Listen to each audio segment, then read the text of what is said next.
Kita intro dulu.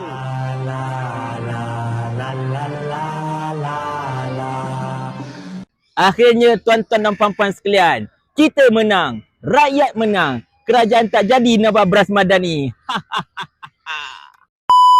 Assalamualaikum warahmatullahi. Minta maaf suasana agak gelap sekarang ini dah dekat nak maghrib. Saya sekarang berada dekat tapak Carnival Havoc dekat Setia Alam Convention Center. Di sini ada macam-macam makanan, ada lebih kurang 150 vendor yang berniaga dekat sini, dan kabarnya Havoc ini dianjurkan oleh Kerajaan Negeri Selangor. Nampak tak? Papa benda okey je, kita open je, no problem. Siapa anjurkan pun, kalau benda tu okey tu rakyat, kita okey, tak masalah. Tidak timbul orang kata apa, oh ini Perkataan Harapan buat kita tak nak join. Tak ada masalah. Janji ini bagus tu rakyat. Tapi kalau tak bagus tu rakyat, itu yang kita akan hentam.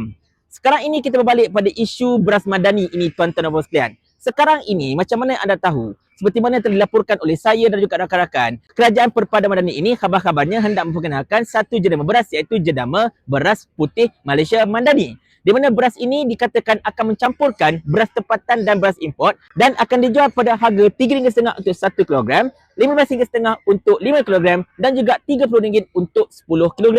Di mana kata Syed Abu Hussein, Ahli Parlimen Bukit Gantang yang juga pengurusi jawatan kuasa berkaitan dengan harga makanan nakol, dia kata ini adalah langkah terbaik untuk memastikan beras dapat dikawal manipulasi, dapat diatasi penipuan, dan juga pastikan harga beras ini benar-benar mampu milik untuk seluruh rakyat Malaysia.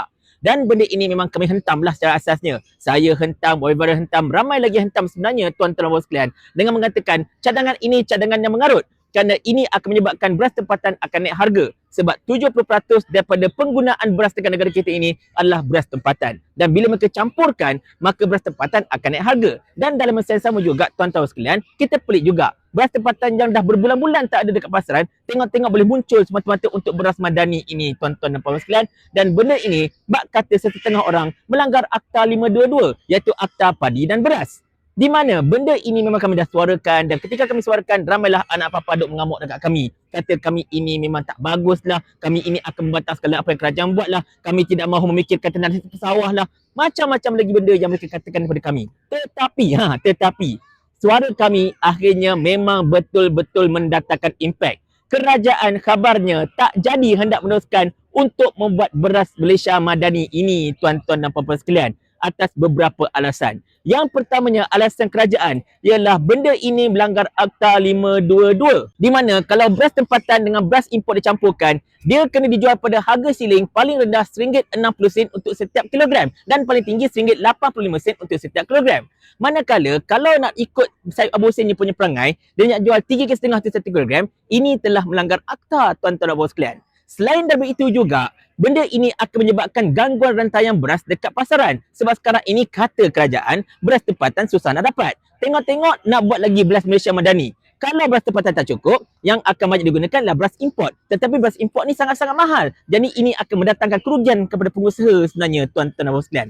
Jadi atas alasan-alasan inilah, kerajaan melalui kementerian-kementerian berkaitan mengatakan bahawa belum tiba masanya untuk buat beras Malaysia Madani ini. Cadangan ini hendaklah diperhalusi lagi, dan Perdana Menteri pun telah mengumumkan NAKOL akan memesyuarat berkenaan dengan mekanisme untuk kawalan harga beras pada minggu hadapan. Ini semua, tuan-tuan sekalian, adalah hasil daripada suara kita sebenarnya. Suara kita yang menentang, suara kita yang membantah, suara kita yang mengingatkan kepada kerajaan, benda ini tak patut sama sekali dilakukan. Benda ini, cadangan ini adalah cadangan yang paling ngarut dan tidak seharusnya dibuat oleh kerajaan kita ini. Siapa kata suara rakyat tidak mendatangkan hasil? Siapa kata suara rakyat bukan suara keramat? Kita ada suara, tuan-tuan sekalian. Di saat ahli-ahli parlimen pembangkang semua senyap sunyi, macam-macam lah perangai mereka kan dekat atas sana, empuk dengan kursi parlimen masing-masing, tak nak bersuara. Tak ada masalah. Kita sebagai rakyat, kita akan terus bersuara demi untuk kesejahteraan anda semua. Tak ada masalah, risiko kami akan tanggung. Yang penting, suara anda kami akan kembangkan, kami akan luaskan, kami akan keluarkan supaya yang di atas sana